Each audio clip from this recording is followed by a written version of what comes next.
الفورمولا 1 لعبة ملهاش كبير، طبيعي أي سواق هتلاقيه عامل حادث صعب جدا. الحوادث هنا بتبقى على سرعات عالية وممكن تبقى حوادث مميتة. السواق وهو رايح السباق عارف إن في نسبة إنه ممكن ما يرجعش بيته تاني. في حوادث ممكن تخلي باقي العربيات كلها تخبط في بعض، في حوادث تانية ممكن المحرك يولع. لكن إيه هي عوامل الأمان عند سواقين الفورمولا 1؟ تقريبا عوامل الأمان فيها مش كتيرة خالص، هي الخوذة وحزام الأمان وشوية لبس علشان يحمي الرقبة ويحمي باقي الجسم من أي اشتعال ممكن يحصل. مؤخرا في تصميم عربيات الفورمولا 1 بقى في جزء قدام السواق مدموج مع الهيكل باسم الهيلو، بحيث ان السواق لو عمل حادث ما يتزقش لقدام ويقع منها، عامله زي رول كيج كده في العربيات. برضه في حاله لو دخل في عربيه او عربيه جت فوقيه، او حتى كاوتش طار وخبط فيه، وده صراحه نظام ابداعي لما اخترعوه. بس احنا النهارده هنتكلم عن خوذ الفورمولا 1 اللي هي تعتبر عامل كبير في الامان. لو جيت بصيت على السباقات زمان جدا للفورمولا 1 ما كانش فيه خوذه، كانت مجرد نظارات علشان تحمي عينك من الهواء. بعدها اتطور الموضوع، بقت خوذة لكن مكشوفة، وفضلت تتطور لحد ما وصلنا لوقتنا الحالي. الخوذ دلوقتي بقت متطورة وقوية جدا، دلوقتي بتتصنع من مواد كتيرة علشان تستحمل الحرارة وتكون متينة وخفيفة في نفس الوقت. واكيد انت جمعت وقلت على طول الكربون فايبر، واحب اقولك ان كلامك فعلا صح. الكربون فايبر مادة رئيسية في الخوذة طبعا، وده بسبب تحملها، واكيد انها خفيفة جدا على راس السواق، ومعاها برضو مواد تانية علشان تكون ضد الحرارة ومريحة للراس، وطبعا بتكون مصممة بطريقة كويسة علشان السواق يقدر يشوف برؤية ممتازة. الازاز اللي عليها بيكون عامل زي نظارات الشمس بحيث تحمي عين السواق من الشمس طول السباق. برضه فيها منافس كتير للهواء علشان يقدر يتنفس ويدخل له هواء طول السباق. زمان كانت مجرد خوذة من مواد قوية وخلاص، دلوقتي الموضوع اتطور علشان لاحظوا انها مهمة جدا للفرق. حتى دلوقتي بقى في انظمة تانية غير الخوذة بتتلبس تحتها علشان تدي اقصى حماية. دلوقتي في جهاز اسمه هانس ديفايس، بيكون زي دعامية لحماية الرقبة والراس من التصادم والجي فورس، عن طريق انه بيوزع الصدمة على الكتف والصدر بدل الراس والرقبة. حقيقي الجهاز ده مفيد جدا، وخدوا عليه براءة اختراع في التسعينات وطوروه لحد ما بقى اساسي دلوقتي. وبرضه السواقين مش الخوذة بس هي اللي بتحميهم، بل برضه في ملابس تانية مخصصة علشان تحمي السواق من الحرايق، ودي حاجة طبعا مشهورة جدا في سباقات الفورمولا 1. بيكون لابس زي جلافزات وأحذية مخصصة للكلام ده، علشان كده احيانا ممكن تلاقي سواقين بيخرجوا عليهم نار، لكن مجرد ما بيطفوها بيرجعوا سلام، وساعات من غير اي اصابات كمان. بس مع كل ده في احتمالية لا تزال كبيرة كمان ان الخوذة ما تحميش السواق. في خوذ اتكسرت في حوادث مشهورة جدا، فانت عندك سواق مشهور جدا والحادث بتاعه اتشهر جدا هو كمان، وهو الحادث اللي حصل للسواق فيليبي ماسا. الحادث ده حصل في 2009 لما كان مع فريق فيراري. حصل ان كان في عربية تانية وقع منها جزء من نظام التعليق ودخل في الخوذة بتاعت فيليبي ماسا على طول. تخيل القطعة دي بالسرعة دي متوجهة ناحيتك، دخلت قريب من عينه الشمال، وحقيقي لو شفت وشه بعد الحادث هتتصدم، لانه كمان بعد ما دخلت في الخوذة طبعا جزء منها اتكسر، وهنا بيغمى عليه وهو كمان كان على سرعة عالية، في الاخر بيخبط في سور التراك. حقيقي حادثة صعبة جدا. تخيل بعد ما يغمى عليك كمان تكون خابط بسرعة كبيرة جدا في الحيط. لكن بعدها نقلوه للمستشفى على طول،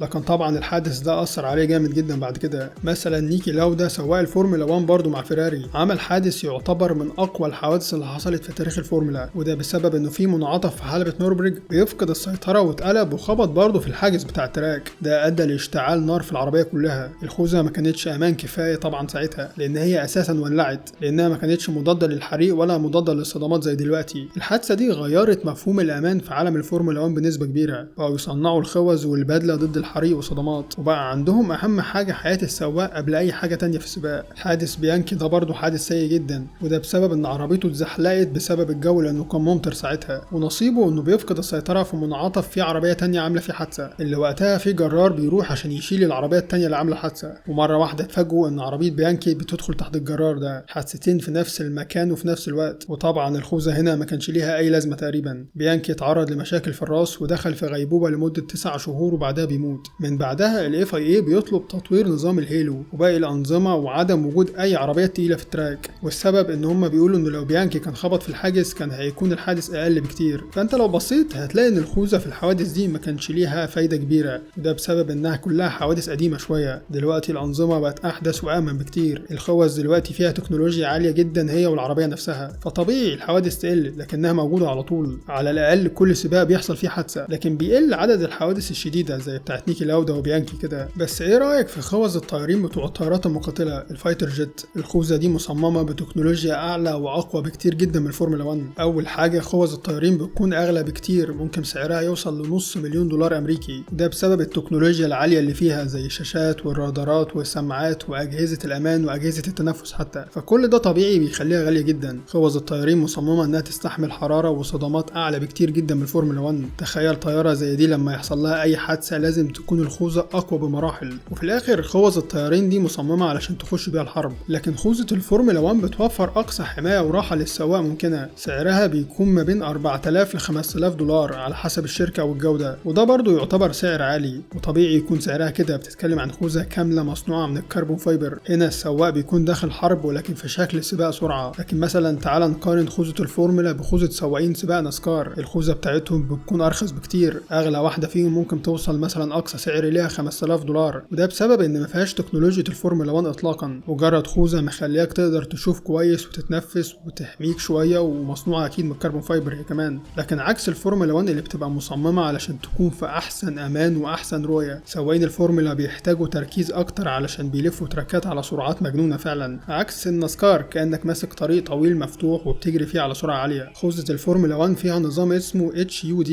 وده نظام التوجيه البصري ومعاه الاكسجين المدمج، عكس الناسكار مجرد تشوف كويس وتتنفس كويس وخلاص شكرا على كده. عندك مثلا خوذ الموتو جي بي، ممكن تتوقع انها اقوى من الفورمولا، لكن لا، الفورمولا اقوى بمراحل كمان. الموتو جي بي بتكون ساعات مصممه من الفايبر جلاس وشويه كربون فايبر، وهي مصممه علشان تتحمل الصدمات بس، وتكون طبعا انسيابيه اكتر بكتير من الفورمولا 1، وده بسبب ان الرياضه دي السواق هنا بيكون جزء من التصميم نفسه، فطبيعي يكون انسيابي. طبعا بتحميه من اشعه الشمس والحراره. بيكون سعرها اقصى حاجه ليه تقريبا 1000 دولار. الخوذه في الفورمولا 1 بيكون شكلها مميز جدا حقيقي. في سواقين بيعينوا مصممين علشان يصمموا الخوذه من ناحيه الاشكال اللي بره، وطبعا بيكون عليها اسماء الفريق واسم السواق والرعايه كمان. عندك مثلا مصمم اسمه ألبرت سبارت، صمم لسواقين كتير زي مايكل شوماخر وكارلوس ساينز. كان بيحاول دايما يصمم ليهم خوذ مميزه وتصميم مختلف عن باقي المتنافسين. هنا بتتصمم على مقاس السواق بالظبط علشان ما تضايقوش في اي حاجه، عكس زمان كانت الخوذ بتتصنع لمقاسات معينه ومش فارقه الراحه. كانت بتتصنع كانك رايح تشتري حاجه مقاسها موجود في محلات كتير، كانها خوذ لاعبين رياضه تانية زي كره القدم الامريكيه، كلهم فيهم شبه من بعض. السواقين ممكن يغيروا الخوذه بتاعتهم كل سباق عادي جدا اصلا، وده بسبب انها ممكن يحصل لها تلف او تتكسر او حتى تبقى صغيره عليه، فمتاح عادي ان هم يغيروها. والعادي ان الخوذ دي بتخش في اعاده تصنيع والسواقين نفسهم بيحتفظوا بيها، او حتى تنزل مزادات خيريه. مثلا عندك مثلا لويس هامilton بيكتب رسائل على الخوذ بتاعته. الرسائل دي ممكن تكون توقيع لاسمه او تعبير عن حاجه او حتى دعم اي قضيه. والاكيد ان بعد كده الخوذ دي ممكن سعرها يزيد بشكل مجنون. في ناس بتجمعهم عندهم في مجاميع خاصه زي سواق ناسكار اللي عملنا عنه فيديو المجمعين. وفي النهايه اللعبه دي ملهاش امان خالص الصراحه، مهما تتطور لازم يكون في حوادث شديده وقويه، لكن الاكيد انها هتقل بشكل تدريجي مع الوقت. زمان كانت العربيات قويه جدا والمحركات عاليه، حاليا اللعبه معتمده على الشواحن ومحركات اصغر بكتير وعوامل امان وثبات للموديل نفسه. ومحدش عارف مع الذكاء الاصطناعي ممكن ما نلاقيش السواقين نفسهم جوه العربيات. فلو عجبك الفيديو ده اكتب لنا رايك عن الخوذ بتاعت الفورمولا 1 وايه اللي ممكن يطوروه فعلا عشان تكون امن بكتير. سلام.